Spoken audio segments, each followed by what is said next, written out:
শুরু হয়ে যাবে এবং আপনারা সবাই জানেন যে 14 তারিখে, এই মাসেরই 14 তারিখে প্লেয়ার্স ড্রাফট হবে।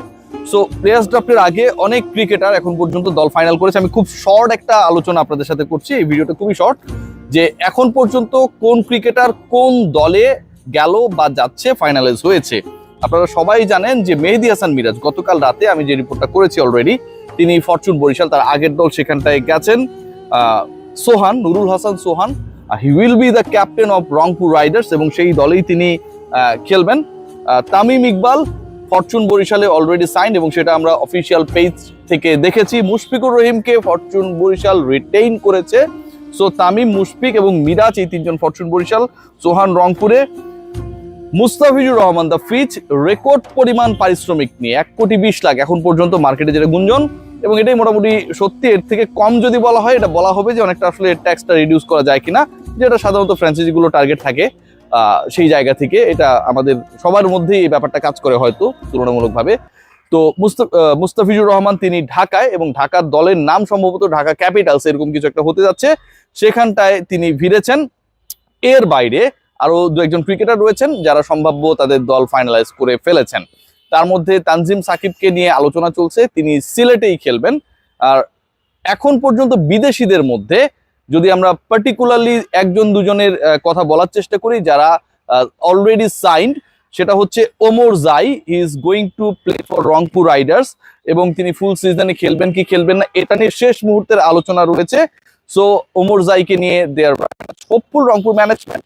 আর বরিশালের কথা আপনারা টুকটাক জানেন, তারপরেও জানিয়ে রাখি যে Fahim Ashraf is going to play for the Fortune Barishal, the champion team. And definitely Dawid Malan, তিনিও ফরচুন বরিশালের হয়ে ফুল সিজন খেলবেন। এখন পর্যন্ত এই আপডেটটা আমার কাছে রয়েছে। এর বাইরে রিটেনার হবার ক্ষেত্রে সবচেয়ে বেশি আলোচনায় রয়েছে শেখ মাহাদি। তিনি রংপুর রাইডার্সে খেলবেন কি খেলবেন না এটা নিয়ে লাস্ট মোমেন্টের ডিসকাশন চলছে, এবং সেখানটায়ও আসলে আমি যতটুকু রংপুর ম্যানেজমেন্ট থেকে জানতে পেরেছি যে প্রাইসটা নিয়ে, পারিশ্রমিক নিয়ে মোটামুটি একটা আলোচনা চলছে। শেখ মাহাদি যেভাবে ডিমান্ড করছেন ঠিক সেরকম রংপুর পে করতে পারছে বা পারবে, এই ব্যাপারটা নিয়ে তারা আসলে বিবেচনা করছে যে এর থেকেও বেটার ক্রিকেটার যদি একই অ্যামাউন্টে তারা পেয়ে যায়, তাহলে শেখ মাহাদিকে টু মাচ মানি কস্ট করে আসলে রিটেইন করার কোনো কারণ নেই, এভাবেই তারা ব্যাপারটাকে দেখছে। এর বাইরে গুরুত্বপূর্ণ ক্রিকেটার যারা এখন পর্যন্ত দল ফাইনালাইজ করে নাই, তাদের মধ্যে রয়েছেন তাহিদ হৃদয়, হট কেক হবেন এবারে বিপিএল এ, আমি আপনাদেরকে গ্যারান্টি দিতে পারি। লিটন কুমার দাস যে কোনো সময় যে কোনো দলের মোমেন্টাম চেঞ্জ করে দেওয়ার একটা বড় যোগ্যতা সম্পন্ন ক্রিকেটার। মাহমুদুল্লাহ রিয়াদ এখন পর্যন্ত কোনো দলে ফাইনালাইজ করেন নাই বা হন নাই তিনি। মোহাম্মদ সাইফুদ্দিনের ব্যাপারেও এখনো কেউ ডিসিশন গ্রহণ করে নাই। এবং মোস্ট ইম্পর্টেন্ট পার্ট যেটা, যাকে নিয়ে আসলে আমাদের টি-20-র আলোচনাটা শুরু হওয়া দরকার, সেই নাজমুল হোসেন শান্ত, ন্যাশনাল সাইডের যিনি ক্যাপ্টেন, বাংলাদেশ জাতীয় দলের যিনি ক্যাপ্টেন, তিনিও এখন পর্যন্ত এবারের বিপিএল এ কোনো দল পান নাই। So this is the news from my part, my channel and my page.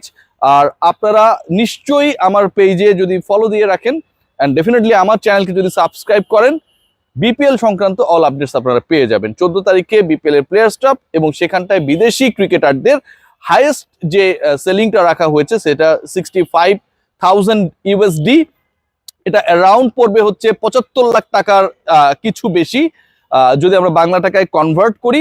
And লোকালদের ক্ষেত্রে প্রাইসটা হচ্ছে 60 লাখ টাকা। সো কোনো ক্রিকেটার যত বড় ক্রিকেটারই হন না কেন, ফাইনালি সেই পার্টিকুলার ক্রিকেটার যদি আনসোল্ড থাকেন বিফোর দ্য ড্রাফট, তাহলে কিন্তু তিনি ধরেন তাহিদ হৃদয় আনসোল্ড থাকলেন, ড্রাফটে উঠলেন, টপ ক্যাটাগরিতেই থাকবেন, 60 লাখের বেশি পাবার সুযোগ থাকবে না। So my humble request to the cricketers, ভালো ডিল পেলে আপনারা ভাই সেটা নিয়ে নেন, যত পারেন অ্যাডভান্স নিয়ে রাখবেন। আর গুরুত্বপূর্ণ যেটা ব্যাপার, কোনো ফ্র্যাঞ্চাইজিকে, আমার প্রিয় ক্রিকেটার, আপনারা ট্রাস্ট করেন না, এরা কিন্তু টাকা পয়সা নিয়ে ঘুরায় আপনাদেরকে। বিভিন্ন সময় সেই রিপোর্টসগুলো আমরা পেয়েছি। সবাই ভালো থাকবেন, টেক গ্রেট কেয়ার।